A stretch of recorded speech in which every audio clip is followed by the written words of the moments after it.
Good evening, Drew. I would have been here sooner, but Skype was showing me a bunch of tips. Oh. But showed me a bunch of tips that I just don't give a fuck about.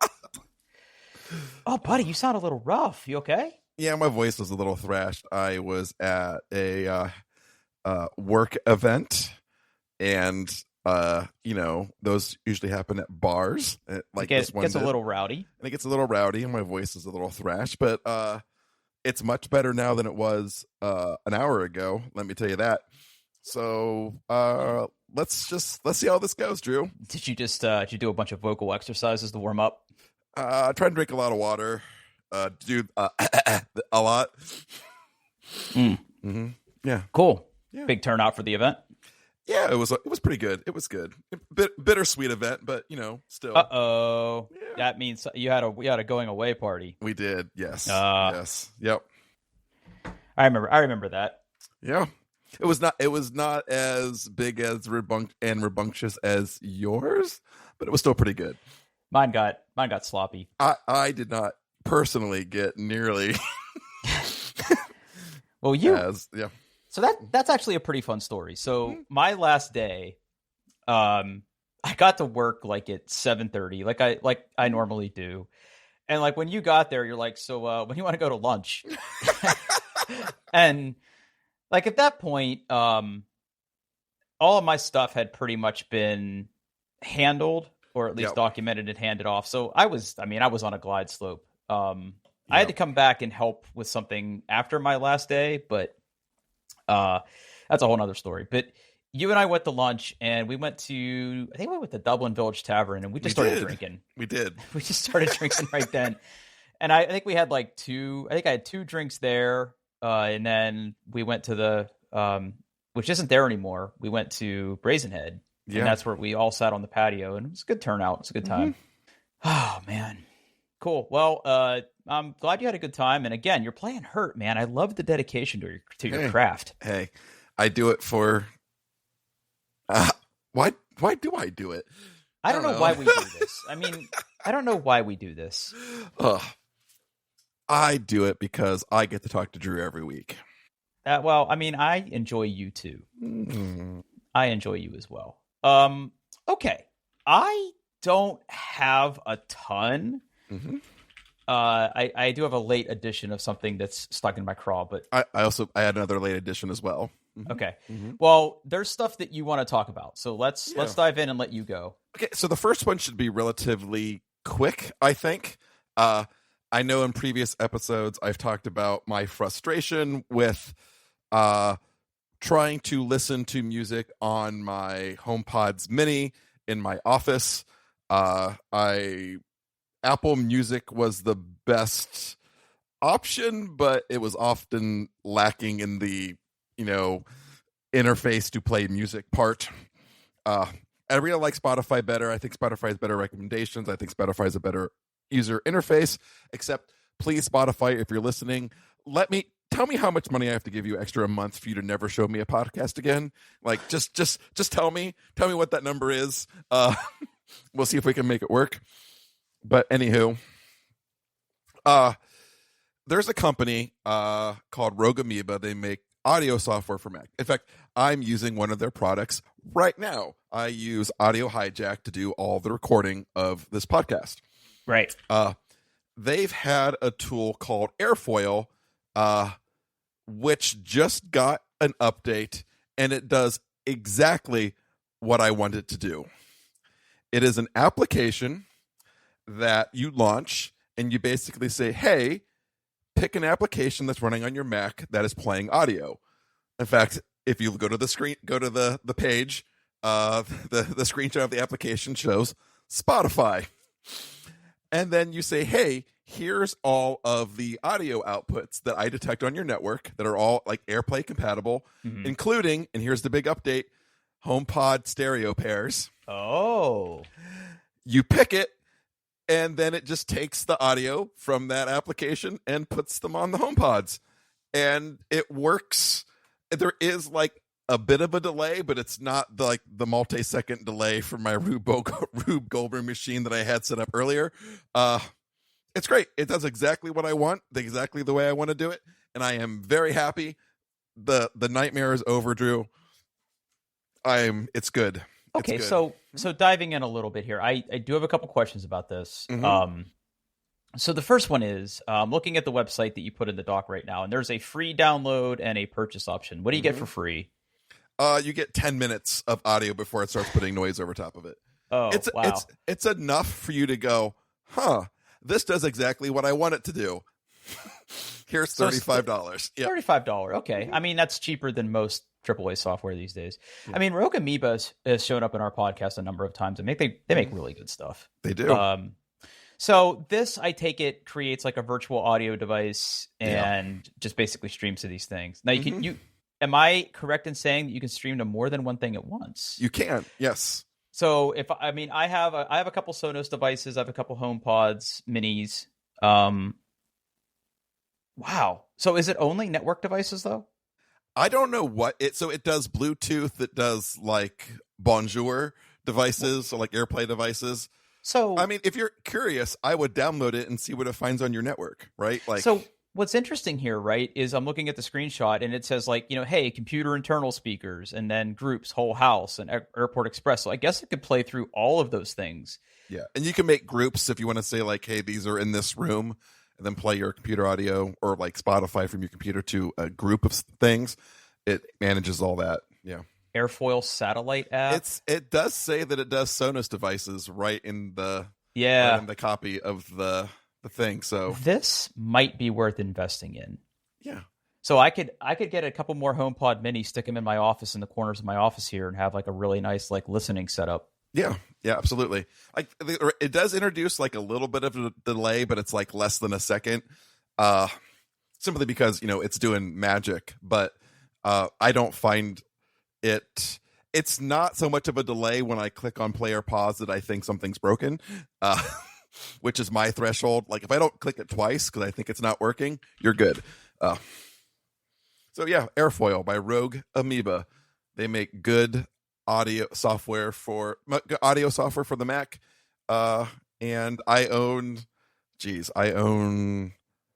a lot of their stuff. Most of their stuff. Yeah, I mean, Audio Hijack you're using right now. Airfoil is what you just talked about. Mm-hmm. For Argo, if you remember our anniversary special, that was the soundboard. I also use Loopback. It is not something I have to use very often, just certain situations. It allows you to create completely virtual audio interfaces on your Mac.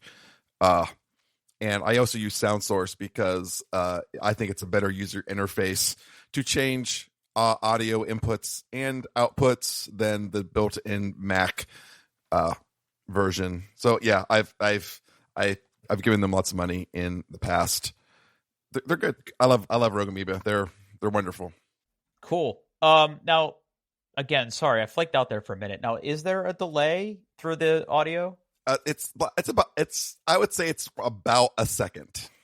So if you were to if you're playing music and you do something on your Mac that causes, well, okay. So let's say the source was your desktop, or the source was okay, no, perfect example. The source is Safari and you're watching a YouTube video. So the video isn't perfectly synced with the sound then. I have not tried that, but I imagine it would not be. Yeah. Okay. Yeah. So really this is designed strictly for audio. Mm-hmm. Okay. Yeah. Well, that makes sense. I'm probably going to buy this. Yeah. Because it's good. Yeah, it would be pretty good. Now, the next topic I'm super excited to hear about. Yeah. I don't know if you, Drew, I don't know if our dear listeners are aware of the... We've talked about this. Okay, yep, the PlayDate console. Yep. I got mine. And? I'm holding it right now. I am both delighted and a little disappointed. Okay. Well, let's pro and con it. Okay. So the hardware itself is absolutely bonk. I can't believe it's this good. Okay, so time out. I'm looking at the PlayDate website right now, and I'm looking at the render that shows on the website. This is not what I remember.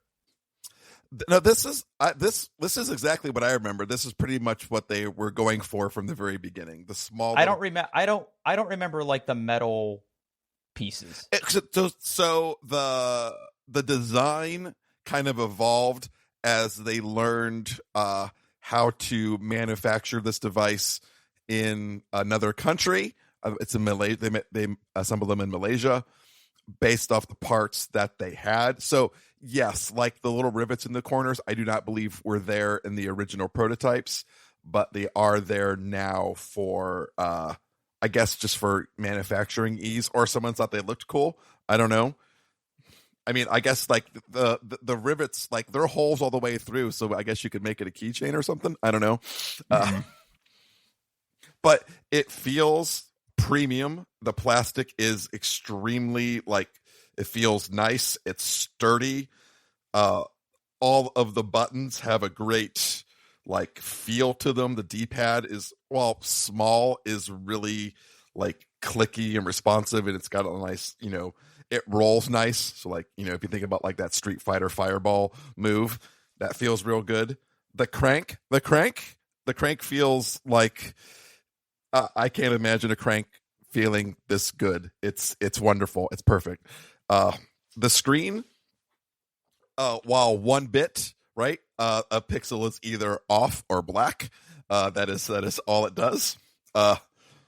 Is super sharp. The pixel density is ridiculous. Everything looks ridiculously crisp. Again, there is no backlight, so you have to play it in a well-lit area. Otherwise, you can't see it. Hardware is 10 out of 10. This could not have been any better for. I mean, it is what it is, right? It's how big is it in your hand? It's pretty small. So if you think about it being square, the width is maybe a couple of millimeters wider than an iPhone. Okay. So the closest thing, did you have a Game Boy Advance SP, the clamshell one? Yes, I did. Okay, it is about the same size as the lid, the screen part of that. Okay, so it's okay. I mean, I seem to remember. I mean, I got smaller hands. It's not an issue for me, but I'm wondering if, say, for someone who has big gorilla hands, if it's going to be a problem. Has not been for me so far. I have read reviews that if you're playing a game that requires you to use the D-pad and the crank at the same time, people have felt a little discomfort because it's kind of it's more awkward. I think if you're holding it in the center and cranking, it's a lot more stable. So one of the gimmicks of this device is when you buy it for, granted, it's expensive. It's $179, I think. You get 24 games delivered to a week for 12 weeks. So when you get it has 2 games on it. The games are Whitewater Wipeout. It's a surfing game that you control with the crank. And the other one is called Casual Birder. It's a game about taking pictures of birds, I think. Whitewater Wipeout is okay. Casual Birder is bad.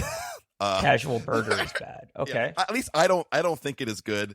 I tried playing it once. I'm like, this is not for me. I'm not sure the whole season, 2 games a week was the right idea. I think maybe they should have done more games at the beginning for you to find a game that really clicks. Sure. Because Whitewater Wipeout is also it uses the crank really well. I think it's fun. It's one of those basically chase a high score kind of games. Some people find it absolutely unapproachable. They cannot figure out how to make the little surfer guy go and do tricks and get points.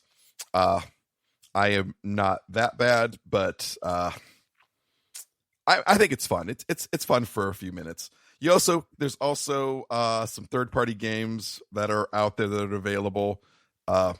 There's a Space Invader clone that is really, really good, and some other stuff that I put on there. I mean, so far I'm really happy. I'm actually kind of looking forward to Monday when I get 2 more games, and hopefully they're a little better. Yeah, I'm really interested in Kranken's Time Adventure. Yeah, me too. That's one of the ones I'm really looking forward to. Yeah. Kranken's Time Adventure. Looks like he's dancing. Looks like it's like a robot dating sim. Yeah, so I think what the gimmick of that game is you have to basically maneuver a bunch of levels by going forward and backward in time. So you kind of have to figure out the puzzles and when you have to approach certain things and when you have to go forward and when you have to go back in time. It looks absolutely delightful. Yeah. Huh. Yep. Fascinating. Mm-hmm. So it's okay. So hardware good, games not so good. So far, yeah. Okay. I mean, what the surfing game? What is it called? Whitewater Wipeout? It's fine. It's absolutely fine. It's a good display of the crank. If baked. If I was going to hand the PlayDate over to you, Drew, and recommend a game to play, I would say, hey, why don't you go ahead and play Whitewater Wipeout? Wow. Pre-orders placed now, shipping in 2023. Yes. Yep. Damn. Mm-hmm. I was lucky enough to be in the first batch of orders and shipping. So, yeah, I think I was order 523. Yep. Wow. Cool. Well, I mean, again, this is one of those things where every once in a while I'll sort of be tooling around the web and I'll see some sort of thing about the PlayDate. So has it just released then? Like, yes. You got the first batch. Yeah. I wonder why I haven't seen any reviews yet. If they're out there, if they gave review units to a bunch of YouTubers and tech press the week before they started shipping, and I think they got like a game. They got like 2 games a day to kind of get kind of rush through the process. But yeah, there's quite a few reviews out there. I mean, I guess I haven't seen any reviews like on any websites. I don't really watch a lot of gaming stuff on YouTube. I think IGN has a review. The Verge has a review. Yeah. I mean, I'm looking at Ars Technica has a review. Okay. Ars Technica seems like the one I will probably read. I don't see IGN's review, though. Where is it on IGN's website? I'm looking at it right now. I will put that and the Ars Technica in the show notes. IGN, they seem to do more movies and TV reviews these days than anything. They still have a pretty significant gaming stuff, but I have found with IGN, you really have to like pay attention to who's doing the review, because some people I really agree with there, and some people I'm like, oh, it's a review from you. Close. I'm not sure who did the IGN one. Seth Macy. I don't know who that is, but yeah, they have something up. Again, I'm on Ars Technica site, and it's like not like it's like the review came out. The end of. Oh no, that's not the right review. That's their old. That's the old one. Oh, hold on. That's when they got a preview of it. I know they had one. I mean, if it's here, it's well below the fold, buddy. Oh yeah, it was probably last week. Oh, okay. Well, in that case, so gaming and culture. Let me just see here. Sorry, I just real-time surfing. I found it. Link inbound. Let's get rid of that. Review PlayDate. Of course, Google Docs just froze up on me. So I get to that thing where I close and reopen my browser. Okay, I can see somebody holding it and like a fancy duchess is touching the crank. Okay. Mm-hmm. Yeah, that's actually oh man, it's really thin, isn't it? Mm-hmm. Yep. I want one. But I'm not patient enough to wait until. I bet you the scalpers are already out in full force. Oh boy! All right, well, I'll bite. eBay.com PlayDate. $798. What? You're kidding me? That's I'm not kidding you. No, it is not worth that much. I'll tell you that right now. There you go. No. Mm-mm. Median price is right around 750. Well, no, median price is around like 800 some, because I'm seeing ones for 940, 899. Yeah. Ooh, Disney Princess Rapunzel doll, 32-inch Playdate, my size, articulated doll. Now, Drew. No, I'm out of here. I'm out of here. It is not worth $800. No. Okay. No. Oh boy. Okay. If you have been following me at all on Twitter, and why wouldn't you be? I'm a Node developer now. I'm just gonna say it. I'm gonna come out and say it. Wow. I'm not good at it for reasons we're gonna get into it. And I'm frustrated because I'm trying to accomplish a very specific task to attempt to prove something, and I'm hitting the limits of my knowledge for reasons. Okay, so for me, right, Paul, you probably know me as like a former DBA type person, and then my DBA career evolved into like data engineering. When in my first role, when I started working for the company I work for now, basically helping people wire up their data services and move data around, and then that morphed into cloud architecture type stuff. And the role I'm in now is more architectural based, so where I don't necessarily get as deep into the weeds unless people have very, very targeted specific questions. It's more all around like, hey, problem statement, this is what we want to do, like here's how you're going to do it. And talking through the different products and services and things that we have. If that sounds kind of salesy, it could easily be salesy, but the role I'm in specifically is I'm not selling anything to people. I'm not selling anything to people because they already bought it. But that said, right, I still work on technical problems, and I'm down a rabbit hole on one right now where, very specifically, I mean, I can show you this. This isn't a big deal. I'm working on some integration right now. So there is a website. It's called Kepler Geo. And what it is, it's an open source geospatial analysis tool, and it's built in Node. And it's very fascinating. So you can launch this in a browser. You can launch it locally with NPM. And the way it works right now is if you have a data set, and it's very picky about the data sets that you can upload to it, but it's all local resources, right? So if you have like a bunch of CSVs or you have a bunch of JSON data, you can like load it to this interface and it will render it on a chart. It can be 3-dimensional, and it's a pretty robust tool. And like I said, it's written in Node. The problem statement is that with different products and services that I work with, I don't want to have to jump through the hoops of first exporting data from a tool and then loading it to this tool. I want to be able to use the magic of the internet and call APIs and pull data in real time. Now, the company that maintains the source code for this, like, they give you different ways to do that. Like there is a entire like plugin framework where if you have a cloud service, like you can basically define a cloud service and define methods and define authentication and things like that, and make it talk to services and whatnot. And I didn't necessarily get on that rabbit hole. Like I literally took the source code, and there's a way to basically say, when the app loads, render this data. So I was trying to hook into like the load methods to like just make really dog shit API calls, right? Like nothing remotely fancy. And that, because these are cloud services and security is important, like there's an authentication piece and using authentication libraries and SDKs for Node. And like, I understand like all of that, but I hit a ton of different roadblocks here. And there were like two pervasive nagging problems. And this is sort of where I want your advice. And the first is, number one, like Node is JavaScript. And if I just crack open a text editor and start cranking out JavaScript, like I can run, Node, and pass in my JavaScript file and make it sing, right? Like it'll do whatever I want. Like I could write a very, very basic console app that goes to Azure and connects to a data source, uses device authentication to authenticate me, and then I can query an API and pull back data. Absolutely no problem.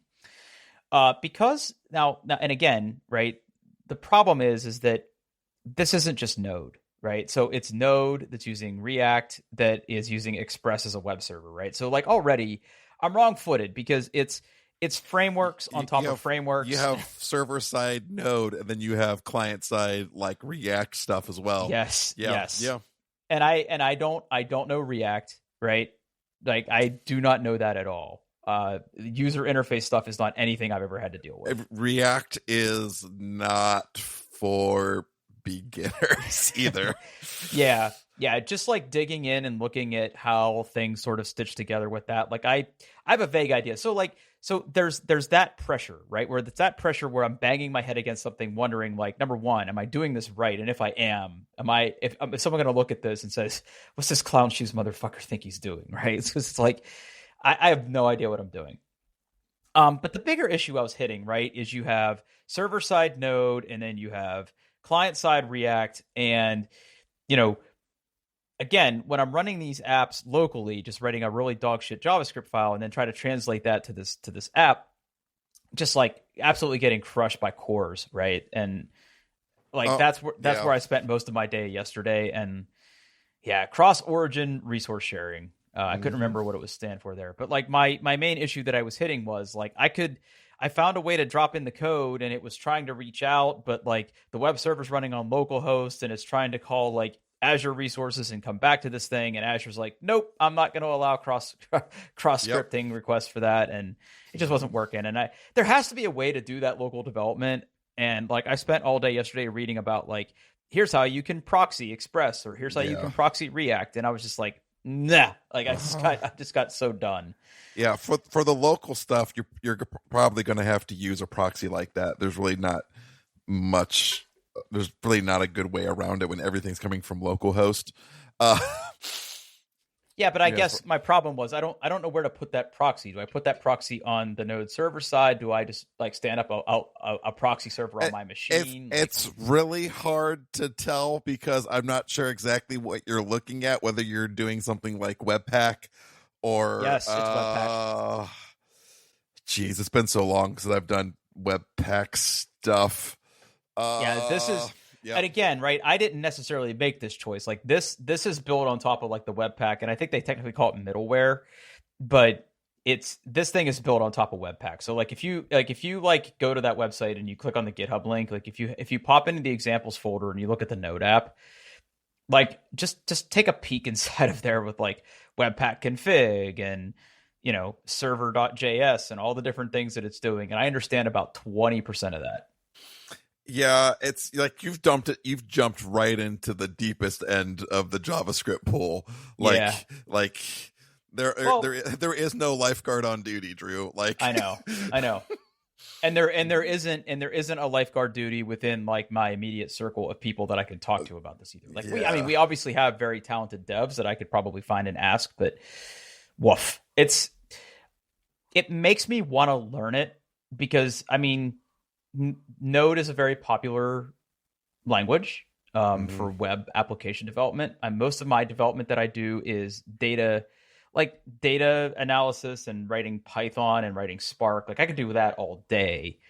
But if I wanted to write like a website or I wanted to extend this, like I feel like I have to kind of learn it. Yep. And it's just. So the one thing you have to remember about cores, right?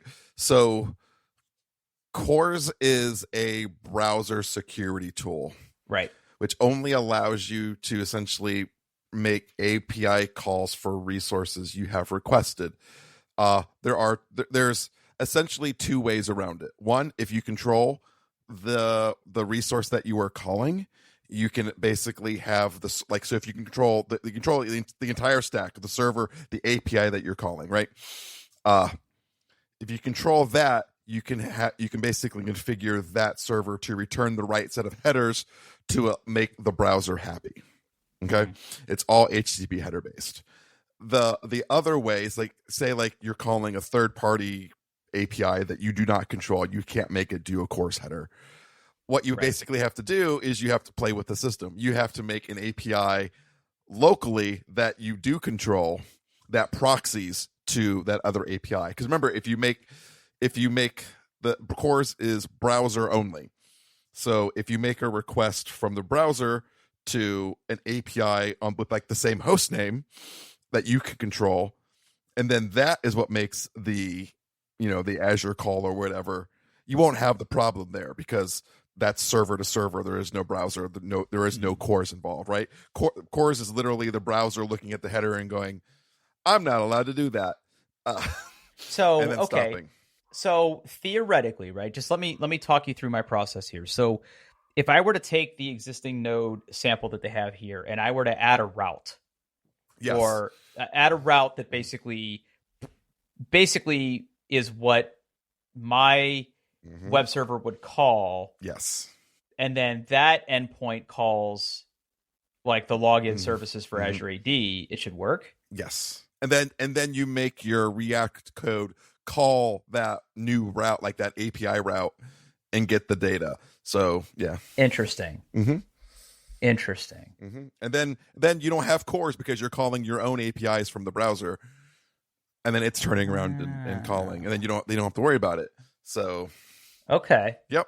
All right. Well then, okay. So you've blessed me. You've blessed me with a path, and I might go back and revisit this. I mean, I gave up today, and I just said nah, and I went and just wrote it in Python, and like I can't use this cool node based like WebGL enabled thing. Like it's so dope. Like if you were to go into that and look at it and like load the sample data, like New York taxi trips or whatever, like really cool. Yeah. it's a super cool interface, and like and like when you run it from like a modern browser, like on a computer, and you can like rotate it around and see it, like it's pretty gosh darn impressive if I do say so myself. Yeah, it's pretty neat for sure.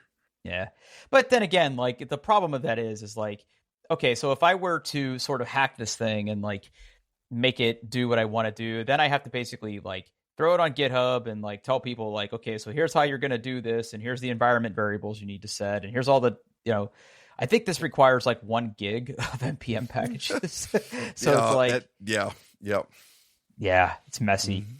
It's cool, but it's messy. Maybe that's a separate topic, but yeah, I'm gonna tuck that away, and I'm gonna try that because I don't want to give up. I want to learn this stuff, right? Because like I said, like it's not just Node here. Like it's React, it's Node, it's local Express servers with Webpack. It's like just layers on layers on layers. Like it's frameworks all the way down, and it just was. It's been very challenging. Very challenging day. And then you get what I get to deal with my job is you get developers who have this rat's nest of NPM build tasks and servers and clients are going, I want to run this at scale now, please, sir. Do you guys you have to untangle all that mess, and then just a little bit of shop talk for a minute. So like, do you guys like containerize these apps, or do you still post them on like app services and stuff? We're not. We're still dealing with a relatively large project, so we're not fully along our transformation yet. But our applications are not containerized yet. But that's coming real soon. Cool. Yep. That's dope. Yep. Dope. But like we run like shared service stuff. Like we run Elk clusters all in Kubernetes off of running containers and stuff. So. Yeah. Wow. Very cool. Very, very cool. I said Kubernetes in a podcast. Where's my money? Well, you did it, buddy. You fucking did it. Okay.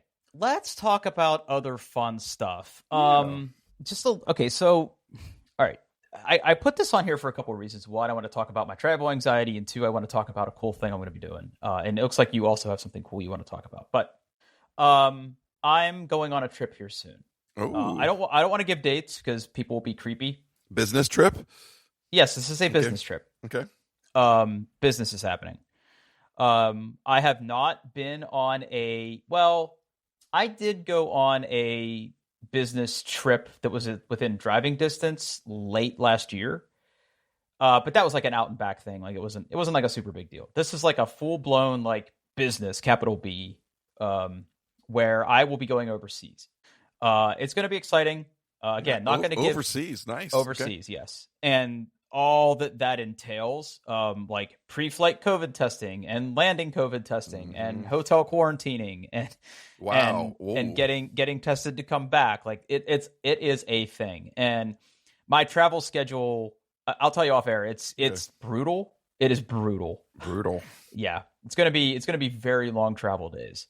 Not even factoring in time zones, but I have multiple airplanes that I will be on, which, again, if you're a regular listener to this podcast, is not something I enjoy. No. But I'm remedicated. Did I tell that story on air about how I got my medicine again? I know you were trying. Oh, well, let's take a trip. Hold on. Okay. Let me go grab my, let's go get Daddy's magic pills. Hold on a second. Okay. Woo. Okay. Okay. Quick diversion before we get into like trip details. I don't like flying. I have very bad flight anxiety. Again, this is not news. I won't go into why that is, but suffice to say that the way that I get through flights is one of two ways. I either take medication or I get completely blasted. Sometimes both. And I'm not supposed to do that, right? That is drug abuse. You should not do that. But I'm just telling you that my anxiety is such that I have to try to remain calm. I was on a trip to Las Vegas for a conference that was not business related. It was something else entirely. Was business adjacent. And I did not have medication for that flight. And I spent probably $80 in booze on the plane. Because no, that's probably funny. Yeah. That's like 5 drinks. Like, let's be real. Like, it's charging an arm and a leg up there for not good scotch. Anyway, realizing that with the change in my role, travel, especially very, very far travel, is something that is going to be a reality for me. I took it upon myself last month to make a doctor's appointment to try to go get more medication. Previously, I had some Xanax that I took. The doctor that I had the last time I had this prescription filled was like, yeah, it's no problem. Here's a prescription for 30 of these little bastards. And, don't get addicted. That was almost, he didn't say it like that, but he kind of said it like that. And the deal was like, I get to the airport, I get through security, pop one in my mouth to sort of take the edge off. And then like, as I'm boarding, take another one. And by the time the plane is on the runway, like I'm feeling pretty good. Like two is a good number. My good friends that are all pharmacists gave me the wise advice to not take these with water and instead put them under your tongue. The taste is terrible, but the effect is almost immediate. And it's again, please don't do any of this stuff. I'm a terrible human, and you shouldn't follow my advice. Well, I ran out of that medicine, and again, I took trips without it, and I was drinking a lot, and I just don't like that. So I made a doctor's appointment to try to go get a refill. So I went online, and my goal was to do a telehealth appointment. But when I was clicking through the handy dandy website to say like, here's what I want, it basically said, nope, you got to come in. You haven't been in a while. Put your reason for the visit here. And like, I didn't put Daddy wants Xanax in the description, but I basically said, looking for medication to help with flight anxiety. So day of the appointment comes. I have a very, very young doctor. Freshly minted doctor, right? Like, got it. Like I could almost be this doctor's dad. I could be this doctor's older stepbrother from a second marriage. Like it's, I don't know. I'm not quite that old yet, but I'm getting there. Anyway, I came in and like, he's like, so I was reading the notes on why you're here. Can you tell me a little bit more about what's going on? And I basically laid it out for him, and I was super upfront. I was super honest. And I said to him, listen, I got some work travel coming up. I hate flying. I previously had some Xanax, and I know it's going to sound weird for a person you've never met before to come in on a first doctor's appointment and ask you for Xanax, but that's exactly what I'm going to do. And he sort of looked at me, and he's like sizing me up, and he goes, that is weird. And he goes, I get it. And I can see in your history that you have had this prescription before. It looks like you haven't filled it in a while. So like, unless you're scoring your Xanax somewhere else, like I'm not worried about you being like someone who uses drugs or someone who's in here looking for me to just write you a script. He said, but I have to tell you, I'm not going to write you a script for that. And I said, oh no. And I said, well, I don't think that's how that works. And he goes, here's why. He goes, number one, like, there's a lot of studies, and like he basically gave me probably a speech that he got in medical school about how like benzos, which is a class of medications, are bad, right? Like they're habit forming, they're not great for you. There are other ways to deal with anxiety, and like he's talking to me, he's handing me brochures about like, have you talked to someone about like your anxiety, or have you done all this? And I'm just like, okay, I'm gonna let you keep talking, but like we're gonna get back to this Xanax discussion like real fucking soon, right? Because I know what I need and I know what I want. Yeah. And eventually we get to the point, and he's like, I would prefer to prescribe you something called hydroxyzine. And I'm like, I don't know what that is. And essentially what it is like a super powerful antihistamine. And apparently it has the effect of helping you with anxiety. I don't know if this is true. Maybe he gave me a placebo to get me out of his hair. I don't know. But he gave me this medication, and he's like, again, same thing. Take one of these when you get to the airport. Take another one when you get on the plane. It's going to make you super sleepy. Like he emphasized this many times. He's like, it is going to make you very tired. Like you have 30 minutes to get to a safe place. You have 30 minutes before you trip balls. And it's like, he gave me this, and I'm like, and like he's explaining it to me, and I'm like, listen, I get all that, but I was like, do you think you could just write me like a script for like a dozen Xanax just in case that your wonder medication doesn't work for me? Because I know what works for me. And he goes, I'm sorry, but I can't do that. It really goes against like my ethics in my stance as a doctor. And I looked at it and I'm like, buddy, like, I hear you. Is there someone else we can get in here that can do this? Like, because at that point, like, I had been there like an hour and listened to him go over all this, and like, I don't disagree with anything he says, right? And good on him, like, good for him. Like, he took a stance, and like, good for him. I'm not mad. I'm just disappointed because I want what I want. I know what works, right? I know how broken I am, and I know that medication can fix some of my brokenness, but not all of my brokenness. So eventually he went and got like the mommy doctor, right? Like the head doctor of the clinic. And she came in and, she basically regurgitated like, here's what he's saying, and now let me hear what you're saying. And I basically gave her the whole spiel, and she's like, here's what we're going to do. He's going to write you a script for the medication he wants you to try. She goes, I'm going to write you a script for 12 of these Xanax. And she goes, that should get you through 6 trips, right? If you do it right and, you're not abusing it, it should last you for 6 trips. She goes, I highly encourage you to try the one she gave you. And if it doesn't work, fall back to the Xanax. And if you still want more, come in. We'll find you another doctor who maybe won't have as hard of a time prescribing this, was her words exactly. So long story short, like that was a whole thing. And like I felt really crummy. I felt like super crummy when I left because I'm like, he's not wrong. But right. Like my anxiety on these flights is palpable. Like I need these things, right? I have a codependency on this to fly. So anyway, I can't remember if I told that story or not, but no, that's a new story. That is a new story. Anyway, that's how Drew got his flight medicine. But yeah, I'm going on a pretty big trip. It is not customer related. It is like internal stuff, and cool. I'm going to get to see parts of the world that I never saw before. But part of the reason I'm bringing this up, right, is for planning purposes. Mm-hmm. There's a better than even chance that the time that I'm traveling, again, no dates, the time that I'm traveling, I will probably not be able to record because of, I'd be able to, but my time zones. Yeah, let's just say time zones will be a challenge because what would be 9 p.m. Eastern for you would be an ungodly time for me. Yeah. So, here's what I'm thinking. We should have somebody pinch hit for me for an episode. Okay. I have people in mind. How would you feel about that? I'd be absolutely fine with that. Okay. Yep.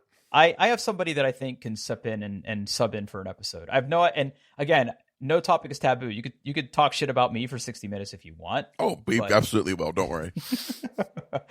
All right. Yeah. So I will work on that. But I want to hear about your trip.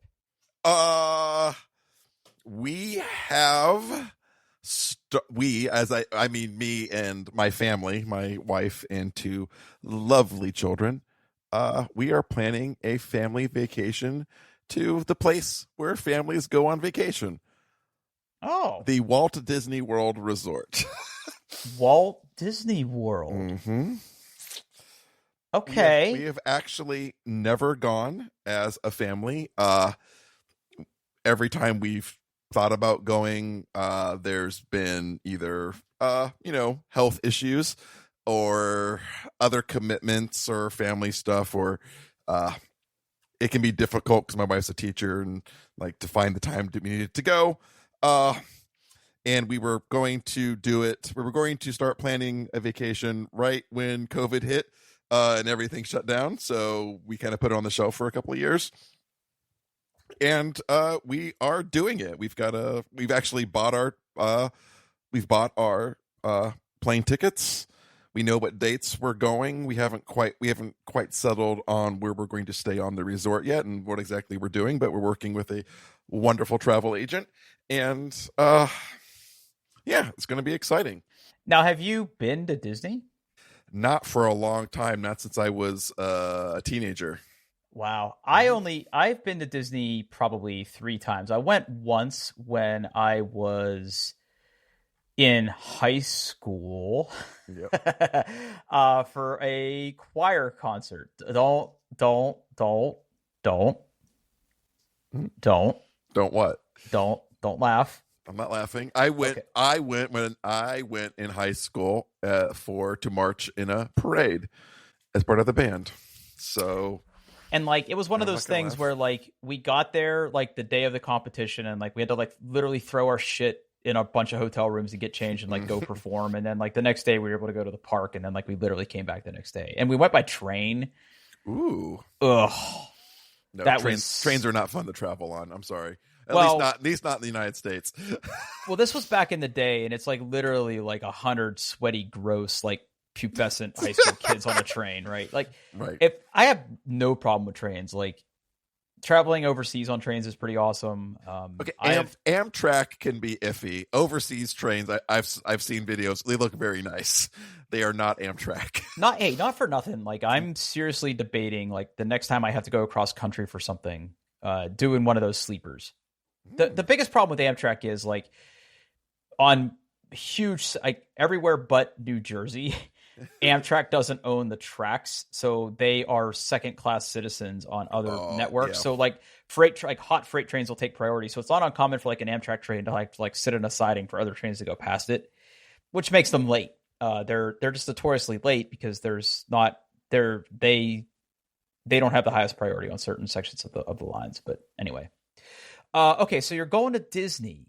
Like, have the kids ever been there? No. Oh, nope. Okay, it's a first time for them. First time for me and Jennifer in quite a long time. First time as a family. Yeah, it's going to be fun. Now, my wife loves Disney. She goes at least once a year with her mom. I have opted out of these trips. When we were first dating, I went with her and her family for like 3 or 4 days, and she and I went there ourselves. Her parents are vacation club members, and we stay at one of the Disney resorts, and it's pretty nice. Like once you get to the resort, like buses take you everywhere, boats take you everywhere. You could get to every Disney park relatively easily. And I understand it now, like with technology being what it is, like you can get wristbands that let you check into stuff, and It's a whole thing. It is not cheap though. No, it is not cheap. We got our quotes. We got a bunch of options for the resorts and got quotes for that. And I mean, it's like we knew it was going to be expensive. We're like, oh, it's that expensive. Okay, that's fine. So we're just rolling with it. So that's awesome. Yeah. How many days? We are going. Speaking of podcast schedules, the whole trip is going to be 8 days. 2 days travel, 6 days at the resort. So we're in it to win it. Damn, that's awesome. Now, how many of those days will you spend at the parks, do you think? So right now, what we're thinking is, uh, it's kind of all in the air right now. Our travel agent is kind of recommended, like, hey, like, I would build in like a rest day if you're going to be like doing Disney for that long, because it's really intense, Right. where you kind of just stay around the resort and do resort things, or maybe go like somewhere else and do some light shopping, but you're not at Disney. So it could be 4 or 5 days at the resort, or like actually doing stuff, a rest day. There is a possibility one of those days turns into a trip to SeaWorld. I know SeaWorld's all bad. People hate it, but my wife absolutely loves SeaWorld, loves it. And she's kind of like, I kind of want to get to one before they're all gone. So that's another possibility while we are in Orlando. We will see. But right now we're just kind of just trying to nail down the Disney part before we make any other decisions about that. So, Oh, very cool. Very cool. I remember when I was little, we used to go to SeaWorld up in Sandusky. yep. But there are several summers, actually. Yeah, I mean, Disney is exhausting. It is exhausting. And I think the reason that I don't like Disney so much is just so... First of all, it's a ton of people. Mm-hmm. I assume that, because it's Florida, people are sort of back to being gross and everywhere. Yeah. So it's probably going to be really crowded. It's hot. It's going to be hot. We're going in July. Yeah, it's very hot. I'm going to be a puddle when I'm done. Yeah. Puddle.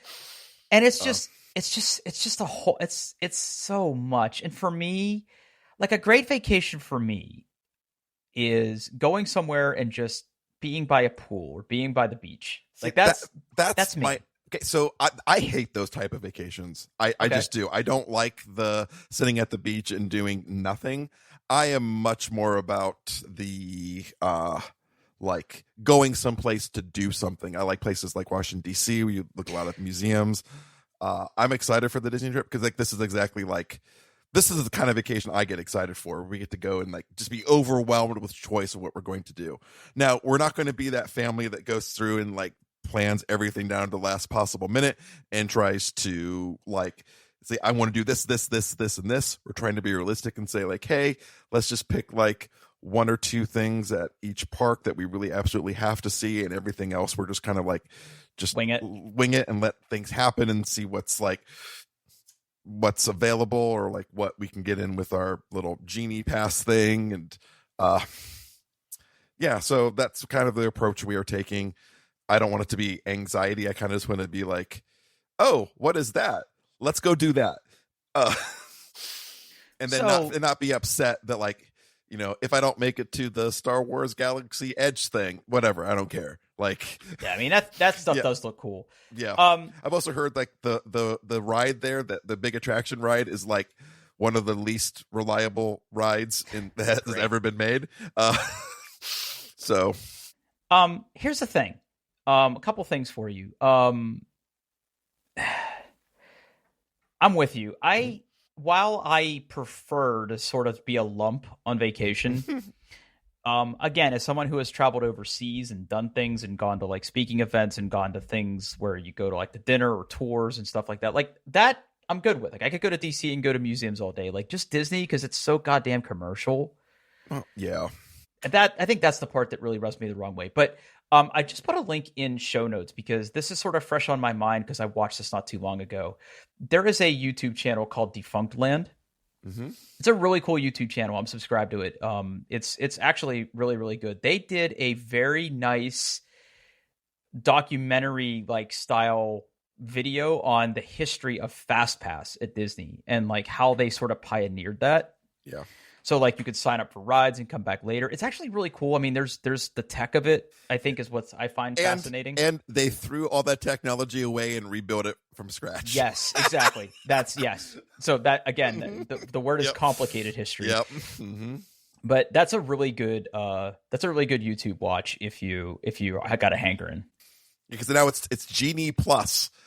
Yep. Genie Plus. Mm-hmm. Yeah. FastPass replaced by Disney Genie Plus. Mm-hmm. I'll have to ask somebody like my wife who knows what that is. All right. Last thing, and this is probably a fast topic. I had an idea. I had an idea of something that I want to try to make. As you know, I've got 3D printers, both resin and the FDM stuff, and I have an idea for something that I want to make, and I can't say why right now because people who listen to this podcast need to be surprised. Okay. But for other reasons I can't get into publicly. But I have an idea of something that I want to make, and it has a potential to turn into a side hustle. Ooh. Yes, and I might need your help. But again, we can talk about it off the air. But suffice to say that I am in the prototyping phase of what I am making. And I have been spending time 3D modeling and thinking about how am I going to make this thing and how am I going to make it do the thing that I want, and spending time just sort of tinkering right now. I'm not ready to basically create version 1.0 just yet. I am pretty close to getting there. But in the process of doing this, there are things that my current hardware and stuff just can't do. So in the spirit of that, I am very strongly considering buying a Glowforge. A Glowforge? I don't know what this is. It is a home laser product. Your at-home 3D laser printer? What does it make? It is a yes. Yes.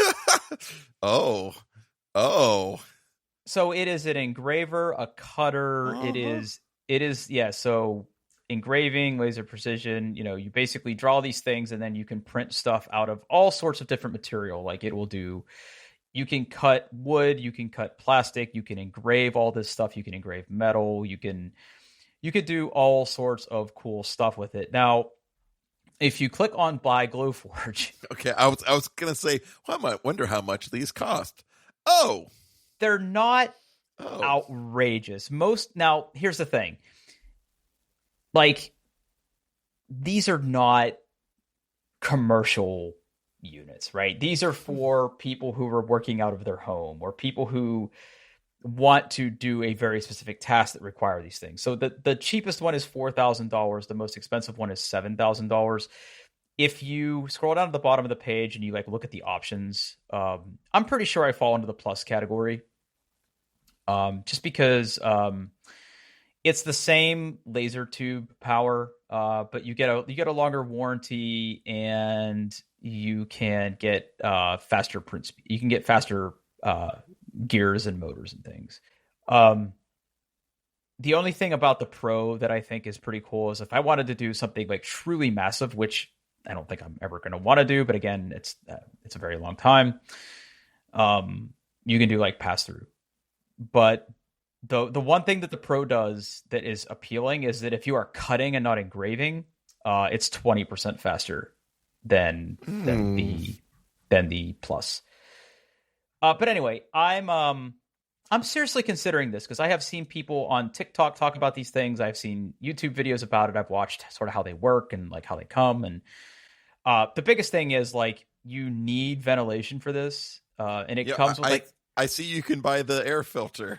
You can buy the air filter that goes on the floor, but you can also dangle it out of a window.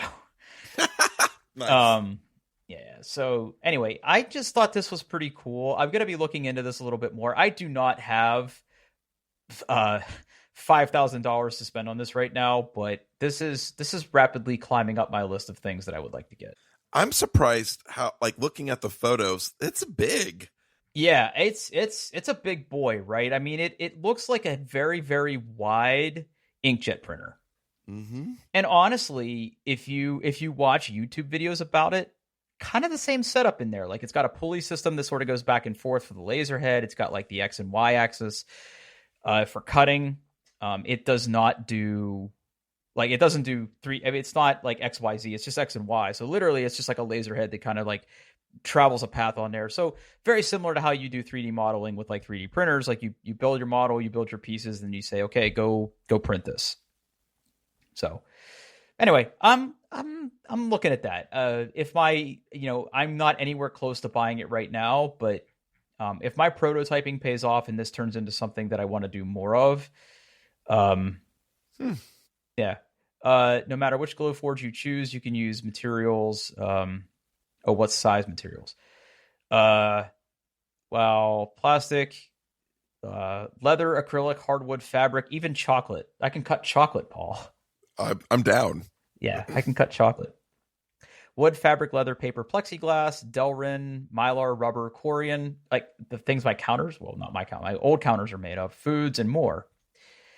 Can also engrave, plus glass, coated metal, marble, anodized aluminum, titanium. What the fuck? Wow. Some phones. I guess if you're engraving the back of a phone or something. Yeah. That seems risky. Oh, yeah. And more laser safe. I just shot a laser through my phone. Yeah. It's not something your Genius Bar. No, I don't think Apple Care. Yeah. I don't think Apple Care is gonna do that one. Gonna go. Yep, that's tough shit. Glowforge uses a beam of light the width of a human hair to cut and engrave with incredible accuracy within a thousandth of an inch. It's pretty good. That's pretty good. How quickly can I begin printing when my Glowforge arrives? Less than 30 minutes. Well, here's the most important question, which they did not answer in the frequently asked questions. Does it make pew pew noises when you're using it, or do you have to supply those yourself? That's a good question. I honestly couldn't tell you what it sounds like because a lot of times people are talking over the YouTube videos. I have to go back and watch some of the things that I watched. What material? Yeah. So I mean, this company seems pretty reputable. Fancy. I mean, there's other ways to accomplish what I want to do here. I'm mostly interested in the laser etching capabilities of this, not necessarily the cutting. Yeah. So, anyway. All right. I just thought I'd share. I mean, it's interesting. I find this pretty interesting. Yeah. All right. Let's wrap this up. Yeah. Hey, we're on the internet at doingtheirbest.com. We're on Twitter for now. Oh, yeah. No, I'm not leaving Twitter. We're on Twitter at DoingBestPod. I'm on Twitter at Paul Baylor. Where can we find you, Drew? Twitter at Pittsburgh, PITTFURG. All right, everybody. Thanks for listening.